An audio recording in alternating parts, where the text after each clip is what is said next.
Darknet is stimulating. Hey, welcome, Bubba Solo Games here. Bubba Solo looking at the game of Darknet, available on PSVR, usually for a song. I think it's $15. I got it for $6. I really enjoy it.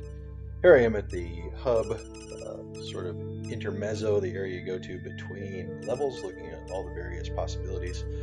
There seem to be comfort options, but whenever I turn the stick, it appears to either snap or do that thing. A lot of cool things here in this hub. You can check out the coding. I'm not exactly sure what that is. It happens later in the game. Here's the news stories, and you unlock a news story every time that you successfully hack a root node.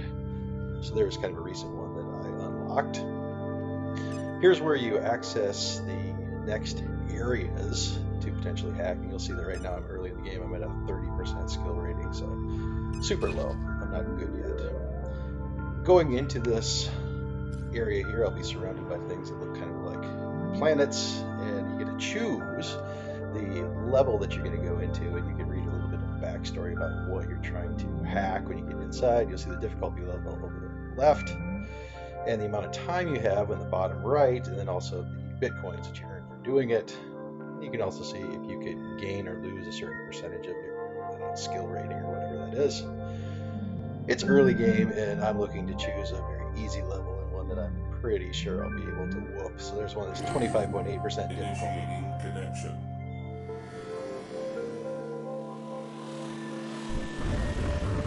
I always love being whisked away down the tube. Network trace detected. So here I am inside of one of the nodes. This is a very simple one, not worth very much money. Sending off my virus and capturing it and getting a data packet and some money. You now have access to worms. Like exploits, worms can be used to weaken the network security. Typically what I do in a You have new already area is just buy a bunch of viruses as soon as I possibly can. Here I'm using a Hydra. Send it off, and it will capture a bunch of nodes that don't have shields around them and earn a bunch of money in the process. It's kind of pretty when it happens, actually. It looks like as you get drawn into a new area, this one has firewalls, those green things. So if I hit one of those, it essentially sends off the alarm. And you have to intentionally hit those, actually, so that I'm wiping one out so that I have easier access to sending my virus to the core there. It's really easy to reset. If you do something wrong, you just push the circle button, resets it back to square one. All it does is cost you time. And what you do basically is try to clear out any of the other areas that will detect your virus. And then you just go for that core.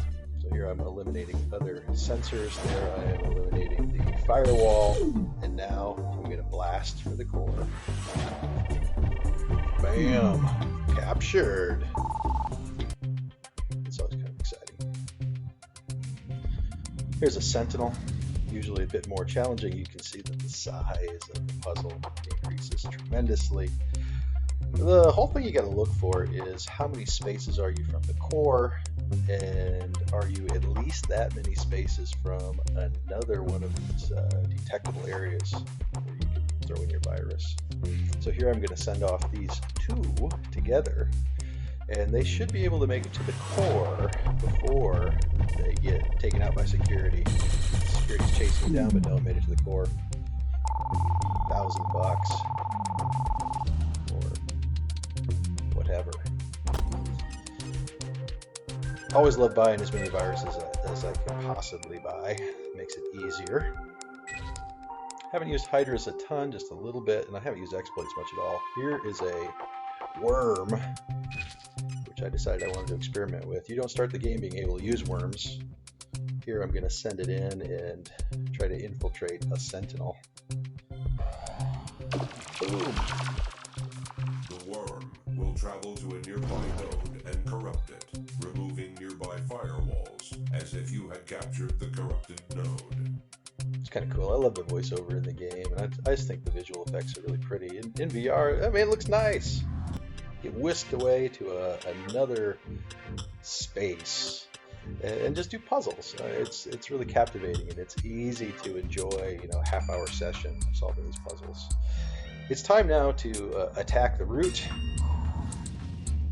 And you can see in the root, it's serious. It's like a huge puzzle zone.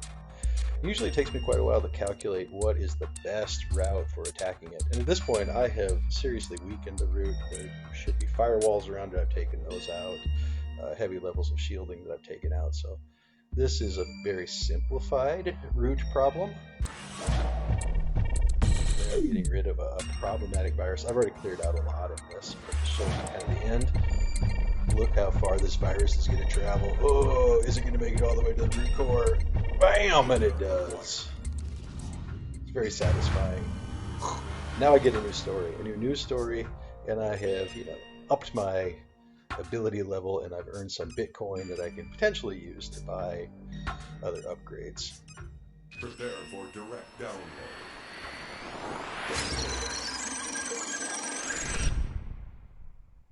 You get whisked away to the central area, and you can see now you can read a new news story that is related to what you just hacked, and I think that's super cool.